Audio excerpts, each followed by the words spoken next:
बिस्मिल्लाहिर्रहमानिर्रहीम। अस्सलाम वालेकुम। मैं हूं शेफ उस्मान और आप देख रहे हैं शेफ उस्मान व्लॉग्स। आज हम बनाएंगे बड़े के पाए। तो चलते हैं वीडियो की तरफ। बड़े के पाए को सबसे पहले हमने पीसेस करके नीम गर्म पानी में ऐसे डाल देना है। 4 से 5 मिनट हमने इसी तरह बड़े रहने देना। फिर छुरी की मदद से इसके ऊपर से जो सी स्किन है उसको रिमूव करना है ताकि जो सी मिट्टी इसके ऊपर लगी हुई है वो ख़त्म हो जाए। ये देखें पानी गंदा हो चुका है। जितनी भी मिट्टी थी पायों की वो इसमें निकल आई है। ये देखें मैंने पायों को साफ करके रख लिया। अब मैं एक बार फिर फ्रेश पानी से नीम गर्म पानी से इसको और अच्छी तरह वॉश कर लूँगा ताकि पाए बिल्कुल साफ़ हो जाएं। फिर हम इसको पकाने का प्रोसेस स्टार्ट करते हैं। ये मैंने दोबारा नीम गर्म पानी ले लिया। अब इसमें एक बार फिर इसको साफ़ कर लेंगे पायों को। जितनी भी मिट्टी होती है पायों की वो नीम गर्म पानी से साफ़ हो जाती है, धुल जाती है और पानी में चली जाती है। 2 से 3 मिनट इसको पड़ा रहने दें इसी तरह नीम गर्म पानी में।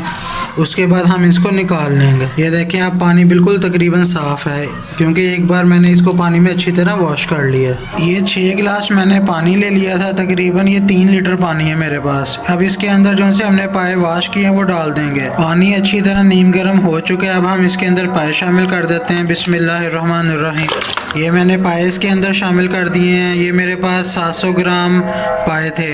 अब हम इसके अंदर खड़े मसाला जात शामिल कर देते हैं। खड़े मसाला जात में 3 से 4 अदद मेरे पास दालचीनी थी, 6 से 7 दाने मेरे पास लौंग के थे और 3 दाने मेरे पास छोटी इलायची के थे और थोड़ी सी मेरे पास जायफल थी।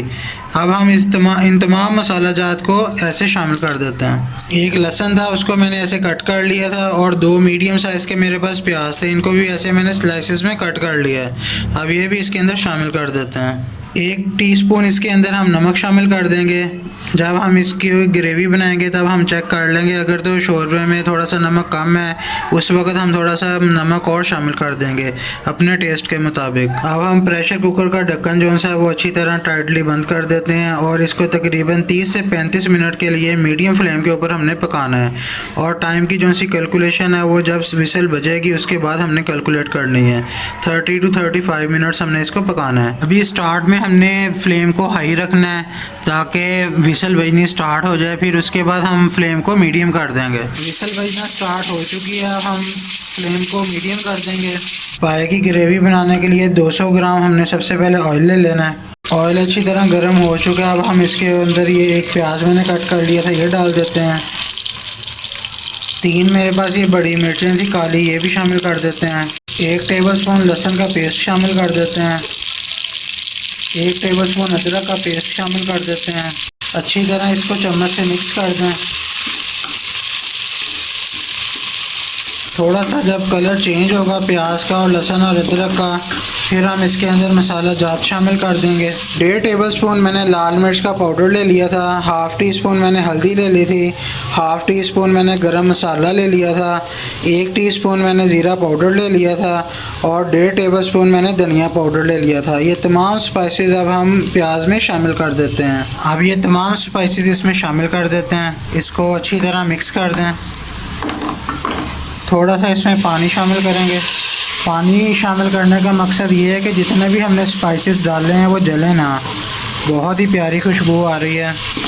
फ्लेम को मैंने बंद कर दिया था। ये देखें हमारे पाए जो से हैं बीफ के वो अच्छी तरह गल चुके हैं। बहुत ही प्यारी यखनी का टेस्ट है, बहुत ही प्यारी लुक आई है यखनी की।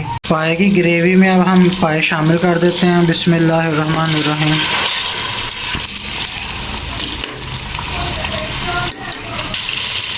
अच्छी तरह इसको चम्मच की मदद से मिक्स कर लें। ज़्यादा तेज़ी से नहीं आपने हिलाना है इसको, नहीं तो पाए जो से हैं वो टूट जाएंगे। इसकी बोटियाँ जो सी हैं वो टूट जाएंगे। आपने हल्का हल्का चम्मच हिलाना है बिल्कुल ताकि हर बोटी के ऊपर अच्छी तरह मसाला लग जाए। अब हम इसके अंदर यखनी डाल देते हैं पायों की। ये देखें कितनी प्यारी लुक आ रही है इसकी। शोरबे का कलर देखें कितना प्यारा है माशाल्लाह। इस पॉइंट पे आके ये 2 सब्ज़ मिर्चें मैंने ऐसे कट कर ली थी ये भी शामिल कर देते हैं ताकि इनका फ्लेवर भी पाए के अंदर शामिल हो जाए। 6 से 7 मिनट के लिए इसके ऊपर हम ढक्कन दे देंगे ताकि जो सी ग्रेवी है वो अच्छी तरह मसाले के साथ मिक्स हो जाए और तमाम ग्रेवी के अंदर शोरबे के अंदर टेस्ट जो है वो मसाले का आ जाए। गर्मा गर्म बीफ पाए तैयार हो चुके हैं। ये मैंने डिश आउट कर लिए हैं। देखें लुक इसकी कितनी प्यारी आ रही है। अब थोड़ा सा गरम मसाला भी इसके ऊपर शामिल कर देते हैं ताकि इसका टेस्ट और भी बढ़ जाए। सर्दियों में 2 से 3 बार बीफ के पाए ज़रूर आप घर में बनाएं। अगर आपको मेरी रेसिपी पसंद आई है तो लाइक कर दें, कमेंट कर दें, शेयर कर दें और मेरा चैनल सब्सक्राइब कर दें। मज़ीद ऐसी रेसिपीज़ के लिए मेरा चैनल देखते रहिए।